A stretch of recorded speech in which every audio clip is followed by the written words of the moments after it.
भीतर की आवाज को कैसे सुने? यह प्रश्न जितना सरल लगता है उतना ही गहरा और क्रांतिकारी है, क्योंकि मनुष्य की पूरी पीड़ा, भ्रम और भटकाव का कारण यही है कि वह बाहर की आवाजों को तो बहुत ध्यान से सुनता है, लेकिन भीतर जो निरंतर कुछ कह रहा है उसकी ओर उसने कभी सचेत होकर ध्यान नहीं दिया। समाज, परिवार, धर्म, शिक्षा, मीडिया, हर जगह से आवाजें आती रहती हैं कि क्या सही है, क्या गलत है, क्या करना चाहिए, क्या नहीं करना चाहिए, और धीरे धीरे व्यक्ति इन आवाजों को ही अपना विवेक मान लेता है, जबकि भीतर की आवाज कुछ और ही होती है। वह बहुत धीमी है, बहुत कोमल है, बहुत सहज है, और इसी कारण वह भीड़ में दब जाती है। ओशो कहते हैं कि भीतर की आवाज कोई शब्दों में बोलने वाली चीज नहीं है। वह आदेश नहीं देती, वह डराती नहीं, वह लालच नहीं देती, वह बस एक हल्की सी अनुभूति की तरह उठती है, एक सही गलत का बोध, एक सहज हाँ या ना, एक शांत संकेत। लेकिन क्योंकि हमारा मन शोर का आदी हो चुका है, उसे शांति असहज लगती है और वह भीतर की आवाज को सुन ही नहीं पाता। भीतर की आवाज को सुनने की पहली शर्त है बाहर की आवाजों से थोड़ी दूरी। इसका अर्थ यह नहीं कि जंगल चले जाओ या सब छोड़ दो, बल्कि इसका अर्थ है कि जो सुना जा रहा है उस पर अंधविश्वास मत करो, हर सलाह को सत्य मत मानो, हर विचार को अपना मत समझो, क्योंकि अधिकतर विचार तुम्हारे नहीं हैं, वे उधार हैं, और उधार का मन भीतर की आवाज को ढक देता है। दूसरी शर्त है मौन से मित्रता, क्योंकि भीतर की आवाज शोर में नहीं सुनाई देती। वह रेडियो की तरह है जिसकी फ्रीक्वेंसी बहुत हल्की है, और जब तक भीतर का शोर, सोच, चिंता, योजना, भय कम नहीं होगा, तब तक वह पकड़ में नहीं आएगी।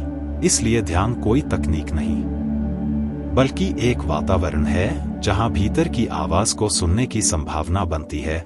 ध्यान का अर्थ है कुछ देर के लिए कुछ भी न करना, न सोचना, न सुधारना, न बदलना, बस बैठना और देखना कि भीतर क्या चल रहा है। शुरुआत में मन बहुत बोलेगा, पुरानी बातें, भविष्य की चिंताएं, कल्पनाएं सब उछलेंगी, और यही वह क्षण है जहां अधिकतर लोग हार जाते हैं।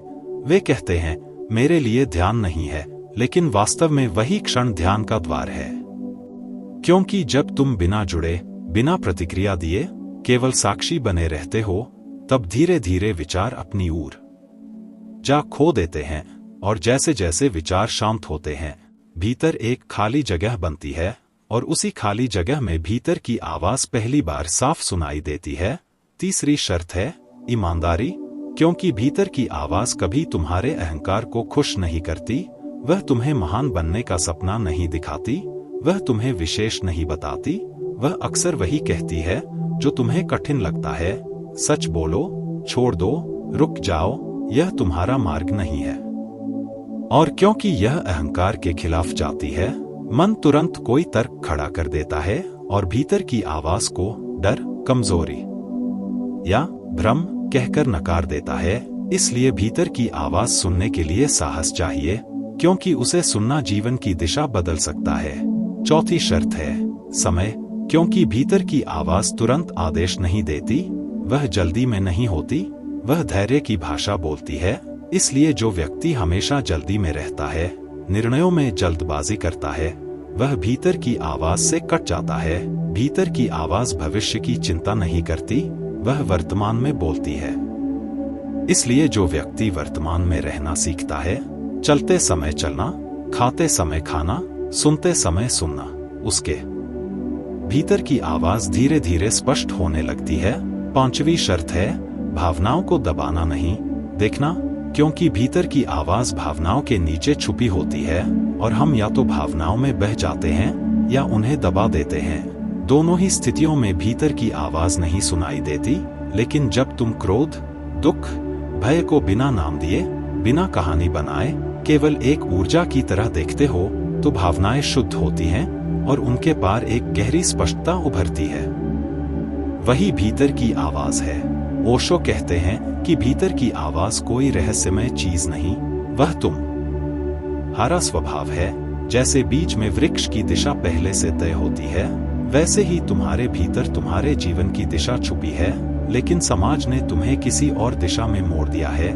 इसलिए भीतर की आवाज सुनना वास्तव में अपने स्वभाव की ओर लौटना है। जब भीतर की आवाज से निर्णय लिया जाता है तो परिणाम की चिंता नहीं रहती, क्योंकि भीतर की आवाज सफलता या असफलता नहीं देखती, वह केवल प्रामाणिकता देखती है। और जो प्रामाणिक है वही मुक्त करता है। धीरे धीरे जब व्यक्ति भीतर की आवाज पर भरोसा करना सीखता है तो जीवन में एक अलग ही गुणवत्ता आ जाती है।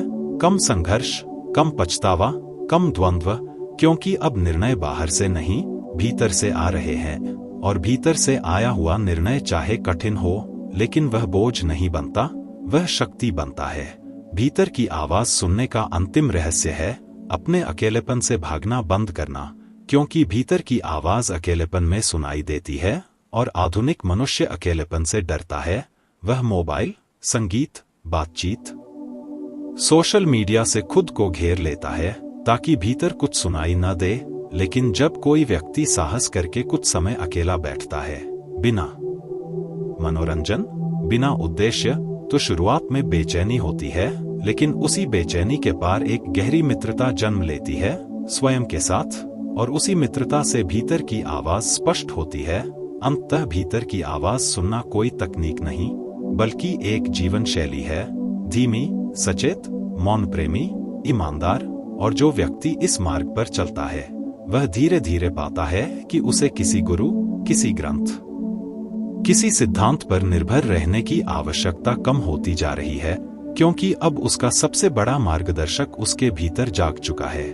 और वही भीतर की आवाज है, शांत, स्पष्ट, करुणामय, जो न तो चिल्लाती है न डराती है, बस धीरे से कहती है यही सही है।